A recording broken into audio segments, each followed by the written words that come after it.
With the different organisations in which you've worked in the last few years, how easy are you finding it to be to get cyber? Is it already on the agenda every single board meeting? Is it something that you have to fight quite hard to get it high up that list? What's your experience with that? Oh, that's a really good point.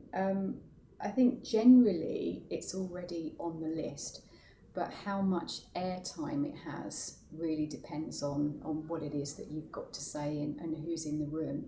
I think it's really important not to go overboard with any topic that you put in front of the board, right? You know, they've only got a finite amount of time. So if you want to have something to say, make sure it's the right thing to say. In my experience, I've found that if you've got somebody that sits on or close to the board, having a conversation with them in advance of any board session means that you'll pitch it, whatever it is you want to say, it will be framed in the right way. People will have already had the discussion potentially on the subject before, and then you can just go in and get it rubber stamped.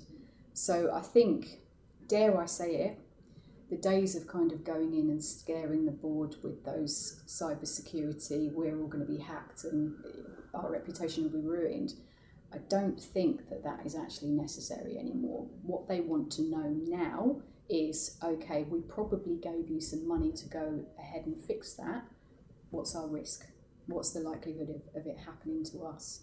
Where are we now? So I suppose in conclusion, they're getting better at holding people to account on what they've actually said that they were going to do. I think they're less afraid. Perhaps a few years ago they didn't really understand the subject as much as they do now, but they're less afraid of actually going and asking questions and challenging.